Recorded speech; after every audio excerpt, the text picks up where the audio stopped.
Salam sehat akuntansi bisa. Selamat pagi anak-anak, selamat bertemu kembali dalam pembelajaran ekonomi kelas 12. Anak-anak, pada kesempatan yang lalu kalian sudah menyelesaikan siklus akuntansi perusahaan jasa. Untuk hari ini kita akan memulai siklus akuntansi perusahaan dagang. Apa itu perusahaan dagang? Simak penjelasan berikut ini.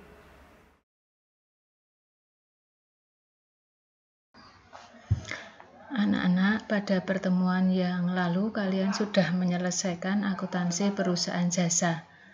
Untuk pertemuan kali ini kita akan mulai materi baru, yaitu akuntansi perusahaan dagang. Apa itu perusahaan dagang? Perusahaan dagang adalah perusahaan yang kegiatan usahanya membeli barang dagangan dengan tujuan dijual kembali tanpa mengubah bentuk dari barang tersebut. Contohnya adalah toko kelontong, supermarket, toko bahan bangunan, dan lain-lain. Ciri-ciri perusahaan dagang. Yang pertama, pendapatan utama berasal dari penjualan barang dagangan. Yang kedua, terdapat akun persediaan barang dagangan, di mana akun persediaan barang dagangan ini yang membedakan antara perusahaan dagang dan jasa, di mana pada perusahaan jasa tidak terdapat akun persediaan barang dagangan. Yang ketiga, sebagai perantara antara produsen dan konsumen.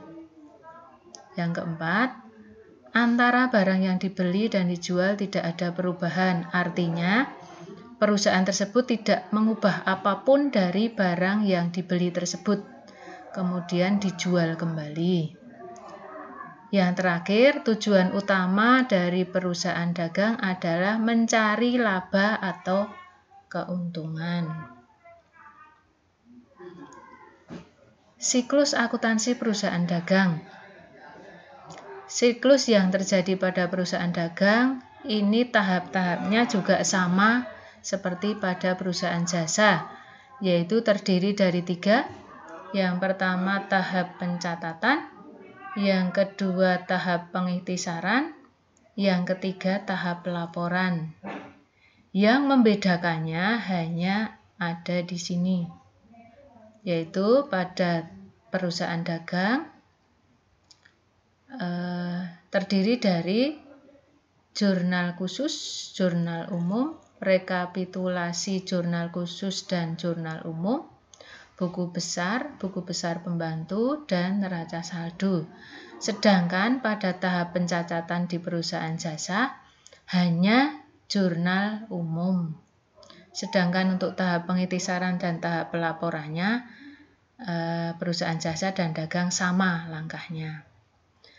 Siklus akuntansi perusahaan dagang jika dijabarkan dalam bentuk skema adalah sebagai berikut. Nah, yang pertama kita menganalisa bukti transaksi. Yang kedua, membuat jurnal umum dan jurnal khusus, di mana bagian yang Ibu lingkari ini yang membedakan antara perusahaan jasa dan perusahaan dagang. Kemudian tahap selanjutnya membuat buku besar. Ada buku besar utama, buku besar pembantu, utang dan piutang. Setelah itu tahap selanjutnya nanti membuat rekapitulasi jurnal umum dan jurnal khusus, kemudian baru membuat neraca saldo. Setelah neraca saldo membuat jurnal penyesuaian, kemudian membuat kertas kerja, kemudian membuat laporan keuangan, membuat jurnal penutup, kemudian neraca saldo setelah penutupan, dan yang terakhir membuat jurnal pembalik. Transaksi perusahaan dagang yang terjadi di sini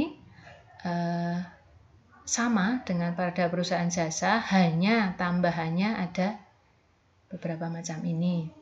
Yaitu pada perusahaan dagang terjadi pembelian barang dagang, baik itu secara tunai maupun kredit. Kemudian penjualan barang dagang, itu juga secara tunai maupun secara kredit.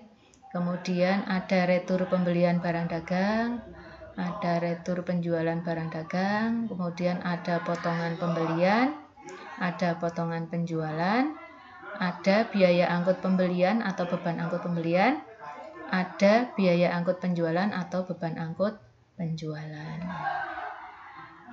Akun-akun pada perusahaan dagang. Yang pertama ada rekening persediaan barang dagangan, yaitu digunakan untuk mencatat persediaan awal dan persediaan akhir. Yang kedua, rekening pembelian dipergunakan untuk mencatat transaksi pembelian. Yang ketiga, rekening retur pembelian, yaitu pengurangan harga untuk mencatat transaksi retur atas barang yang dikembalikan. Yang keempat, rekening potongan pembelian, yaitu untuk mencatat transaksi potongan pembelian.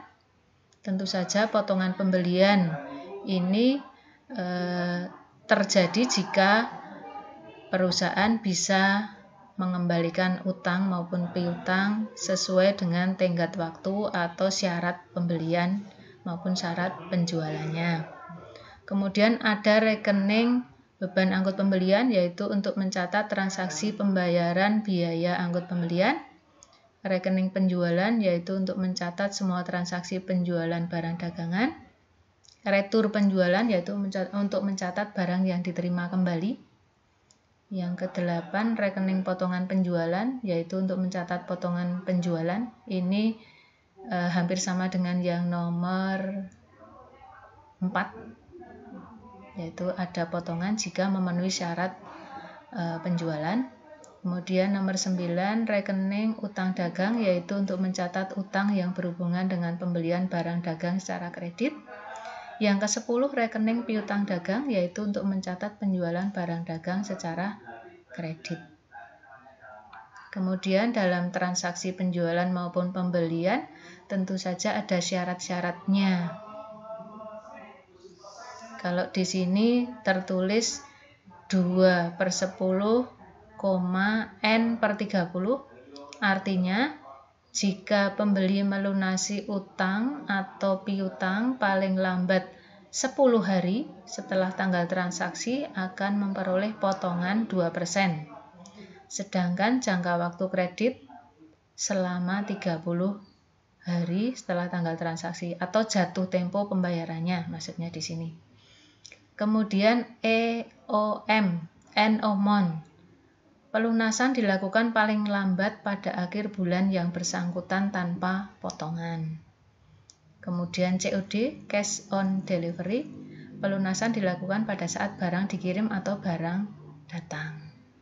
Nah, itu mengenai hal-hal yang berhubungan dengan akuntansi perusahaan dagang. Untuk selanjutnya nanti kalian akan praktek mulai dari tahap yang pertama, yaitu tahap pencatatan, yaitu membuat jurnal khusus terlebih dahulu. Itu akan kita pelajari pada pertemuan yang akan datang. Demikian, semoga bermanfaat. Terima kasih. Demikian yang dapat Ibu sampaikan, semoga bermanfaat. Tetap sehat, tetap semangat. Salam sehat, terima kasih.